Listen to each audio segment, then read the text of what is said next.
Welcome to my Facebook Live today, Flipping Thursdays.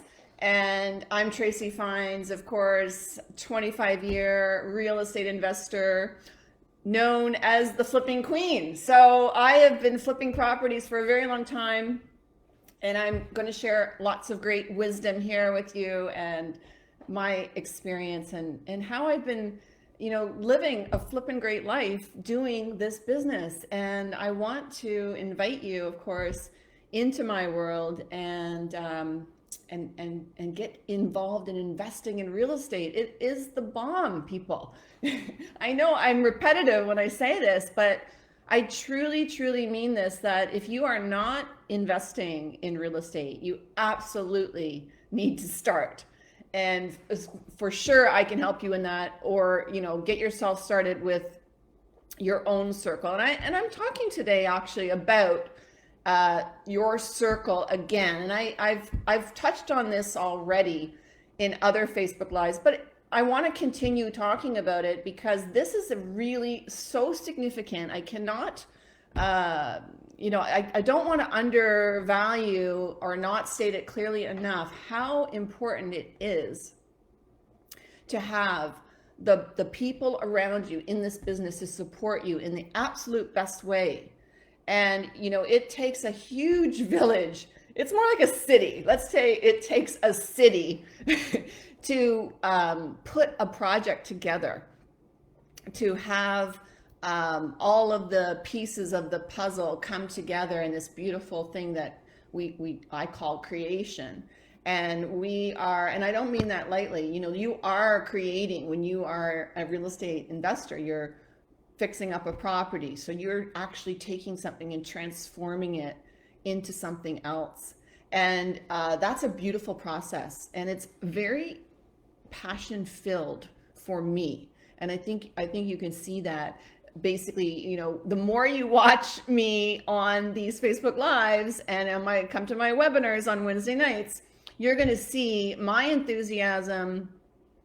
And this is after 25 years. Like, I am still juiced about this world of flipping properties and how it can really, take your life to a new level. If you've been to my webinar, you'll know my story is pretty much rags to riches. I started off very impoverished with nothing. So if I can do it, you can do it. There's no way in my mind that you are not capable of doing so. So I hope that's inspired you a little bit to take some action today in getting yourself moving in the direction of investing, okay? Because this is the way that the 1%ers of the wealthiest people on the planet have made their fortunes. Their fortunes have been made in land acquisition, okay? So whether or not you want to flip a property, you don't have to be a flipper, but you definitely need to be an investor. If you want to buy and hold, you want to buy, fix up, and rent it out and hold that property, also a very, very good model. And I can certainly help you with either of those models. Today, I want to talk about how to find great, keep, and work with great trades. And this goes for trade suppliers, consultants as well. But I want to talk specifically today about trades because, they're going to be doing the work. So it is a little bit different. Like, you're going to have a lot of interaction with your trades because they're going to be on site, on your job site. And you are going to be building you're building a very close relationship with these trades if you want the benefits of great trades that will support you. So the first thing I want to touch on is, how do I find great trades? Okay. And over the years, like, I've been doing this 25 years. So the trades do come and go. I don't have the same trades that I had in the very beginning. People stop doing sometimes a good job for some reason. Like I had a painter for many years, and he was a great painter, and he always gave me a really good price. He showed up on time. He did a good job. He was reliable. These are qualities that I look for in trades. And so it was good pricing, good supporter, and he also showed up when he said he was going to show up. And then I hired him for another project, and then something like went terribly wrong with him, and he kind of had I guess a personal problem, and yeah, he went down the wrong path. Basically, he started to drink a lot, and his reliability went south, and it really screwed my job up. Like, when you have a schedule to keep, which is what you're going to have when you're doing a renovation or whatever, if you're going to do a new build or whatever it is, you have a schedule to keep. And if one of the trades is not supporting you and keeping to that schedule, then it's a snowball effect, right? So if the painter's not doing his job, then, it's harder for the carpenter to finish. It's harder for the flooring guys to finish. It's harder for, it gets in the way. It's harder for you to finish and sell your project, right? You can't stage. You have to get the painting done. So these are the kind of things that can happen. And like, I have another funny story, actually. So that was one thing when I had a painter for many years, really great. Then he went off the deep end. So then I had to get a new painter. Another crazy story is I had hired this general contractor, because sometimes I also hire someone that can look after the job. I'm not always doing the general contracting myself. And I had hired this general contractor, and this was the first job I actually was working with him on. And everything seemed to be going okay, and then all of a sudden not going okay. Like, he never showed up again. And I found out through my electrician that the guy was arrested for like pedophilia. Oh my God. So like I lost my contractor because he was arrested and put in jail. Like, crazy stuff, like when I say I've run the gamut of, having different experiences and running into pitfalls on my projects, I really have. Like, now, on the good side of things, my electrician is really like a brother to me. He has been my electrician for probably 23 years.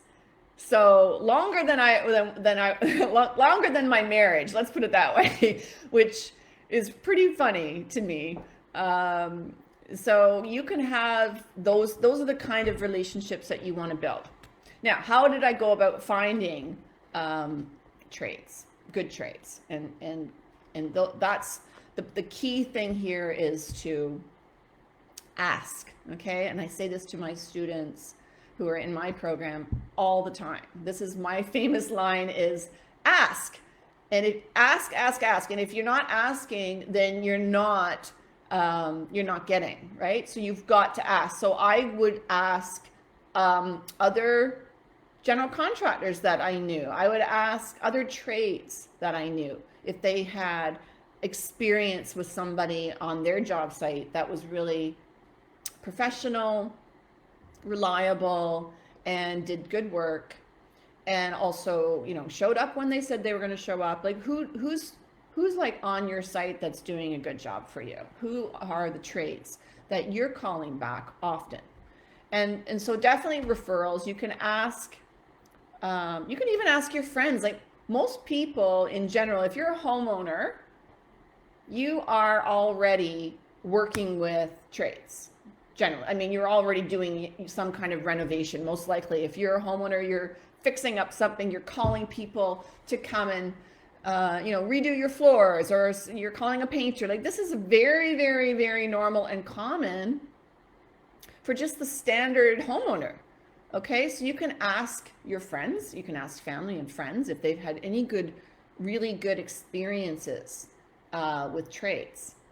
You can also ask other general contractors and other trades. So you may know, maybe you just in your own circle, you have a painter or a tile layer or somebody like that is in your circle.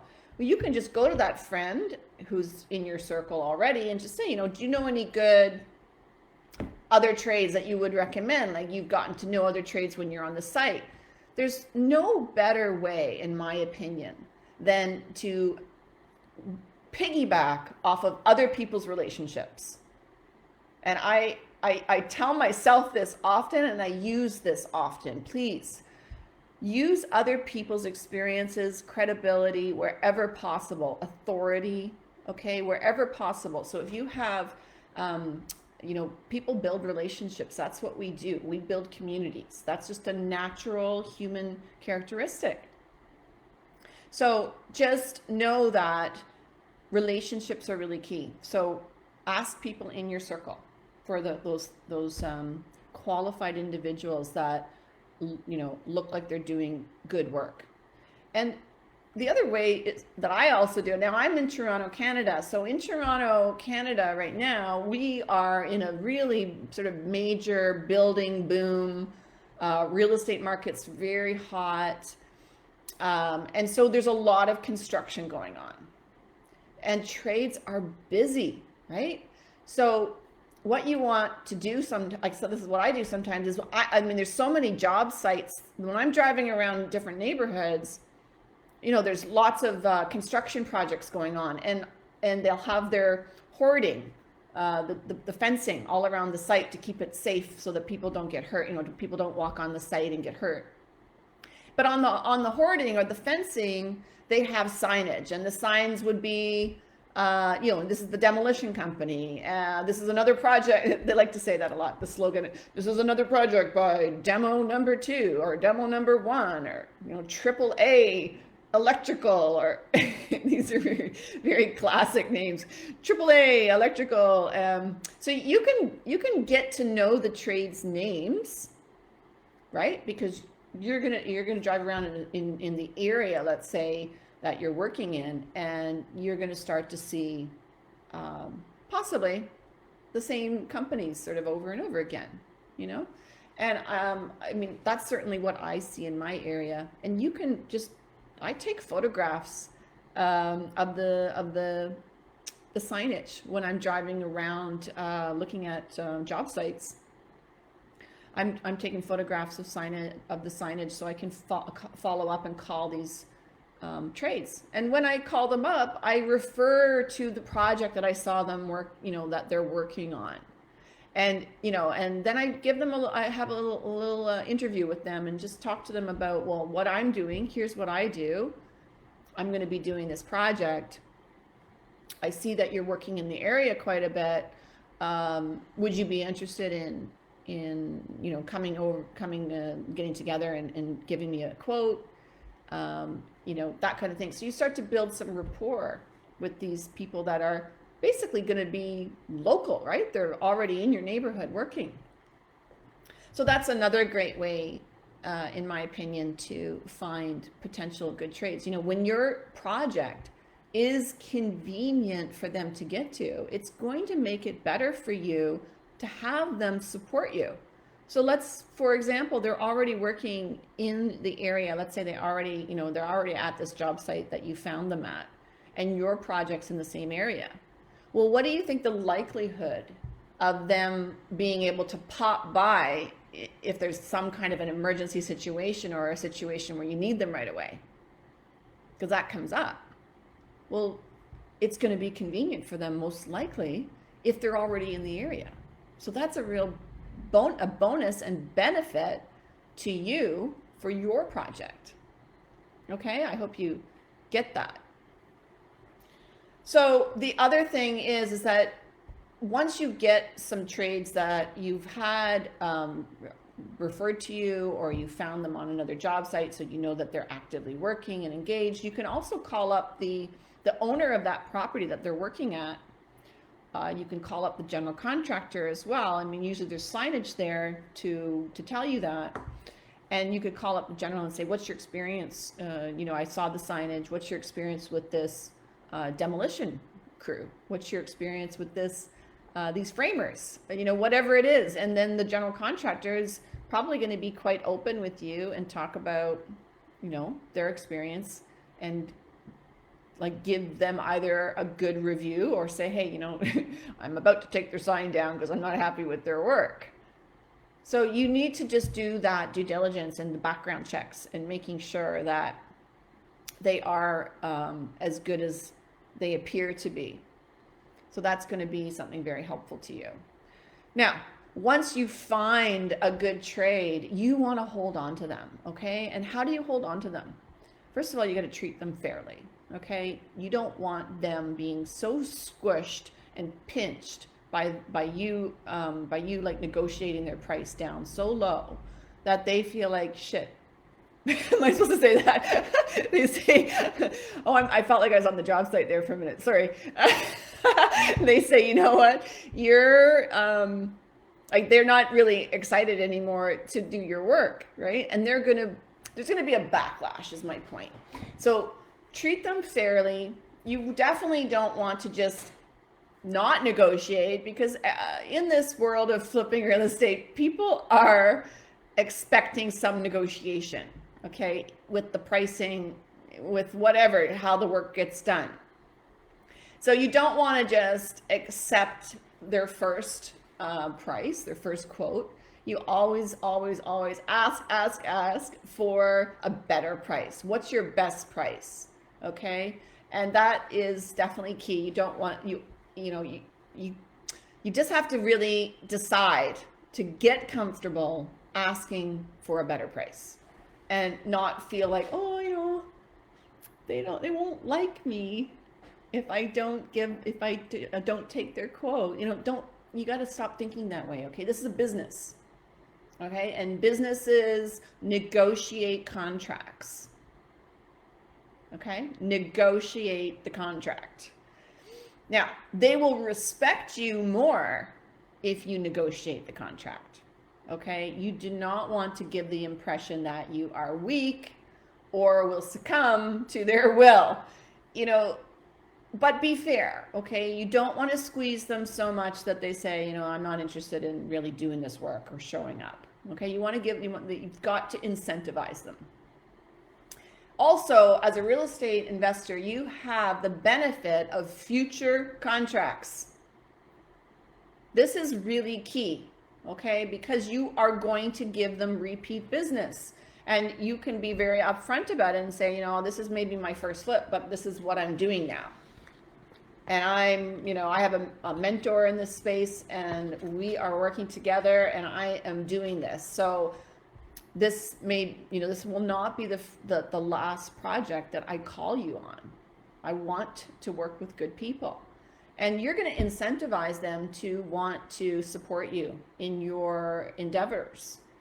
So the best thing is to be fair with them, incentivize them to say, there's a future here to work together on many, many projects, and hopefully you'll be doing, like I am, more than one project at a time. You can keep these trades busy and potentially have them almost working for you full time. Okay. Which is the best thing. If you can say, hey, I need to pull you off of my site A to come over to site B because I have an emergency situation that needs to get fixed, the pipe burst or something, and get your plumber to come over right away and fix it. That's like gold. Right? That is gold. And that can save you a lot of money in the end. Okay, so I hope you get that. Now, to get their buy-in to the process is really important. Now, the way that I like to do this is I like to have them come to a property with me before I even purchase it. I might have the key players. Like if I find a property that I think is really interesting and I want to buy it to flip it, and I know that the electrical, let's say, has to get all redone. Like I just know it's because it's so old, it's knob and tube, or maybe aluminum. Like aluminum wiring is sort of an unusual thing that you find sometimes from the 1970s. And I know that I have to do a lot of electrical. Then I'll call in my electrician and say, I'm looking at this property. Will you come with me and tell me what needs to get done here and what you think that's going to cost? You're basically building rapport with that trade, and building a relationship with them right from even before the purchase happens. And it's really, I like to also ask them for their advice, right? Because then you also get more buy-in because they feel like they're contributing more to the project. And I think that is key as well to get them on your side. They also take an active interest that way, and they also, they're also now taking responsibility, whether they like it or not. They do feel somehow committed to you, for what they've said. So after the fact, after you buy the property, and they get started on the work, and the walls start to come down, and they open up the walls and they find something. I mean, this is inevitable in this world of flipping, is that there's always, always, always going to be surprises. And things generally will cost you more and take longer than you think. Okay, so just plan for that. Cost you more, that's contingency plan, and take longer than you think. Okay, because behind every drywall, floor, furnace, kitchen cabinets, behind all these things are always things that you can't see. So please just understand that it's okay that there's going to be surprises, and you will, inevitably, even like if you have your electrician come give you a budget before you purchase the property, things can change. Okay, so after the fact, you do the demolition, open up the walls, surprise, who knows, whatever it is, and now the electrician couldn't have foreseen that, nor could you, and that now there's going to be an extra, it's going to cost the electrician extra money, extra time, and he's probably going to have to charge you more. But given the fact that you've already built rapport and a relationship with him before the fact, he's probably going to give you a very, very fair cost or extra. We call them extras. Too many extras or extra, extra. It does happen, and it is, of course, acceptable if it's unforeseen. But that's what I call the buy-in. So if you have certain trades come, let's say you want to do, open up a wall, right? And so the framers you might say, ask your framer to come in and take a look at it and say, what do you think here is going to cost to put this new, beam in, or whatever it is you have to do to open up the wall. And they're going to give you their opinion too. So it's the key people, the key, let's say the key aspects of that project, I like to kind of tidy up before I purchase. So I would have a few trades come in where I know these are the key things that need to get done. So let's see what they say and make sure that my thoughts and what I'm budgeting is in line with what it's actually going to cost. Okay, how do you pay contractors to make sure they complete the job and not run off with material or completed work? Good question. So again, you're building trust and rapport from the beginning. So you're not just finding any Tom, Dick, or Harry to come on your site and do work. You've built, not only have you built rapport and a relationship with them before the job starts, but you've also got them from a referral process, okay? And you've done some due diligence. So you already know somewhat of their track record. Now, most trades are not going to go out and buy materials on their own credit card without you giving them some kind of a deposit. So when you're hiring a trade and you're going to start to give them progress payments, you're going to want to have some kind of a contract, and it can be a one-page, just a simple letter with their quote attached, and that can basically say this is what you're intending to do for us. It can just be their quote actually.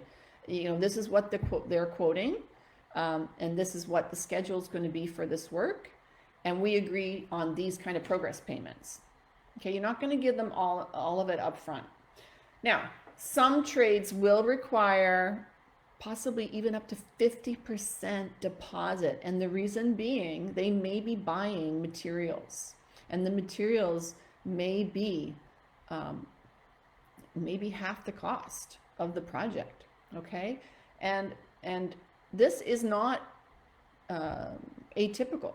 Okay, you may have to give a fairly large sum of money to get those materials on order. And what you can ask for is a receipt to say that first of all, you've paid the deposit, and you want to see a purchase order or something basically saying that they've bought the materials, so that you can have that verified that they've actually done it.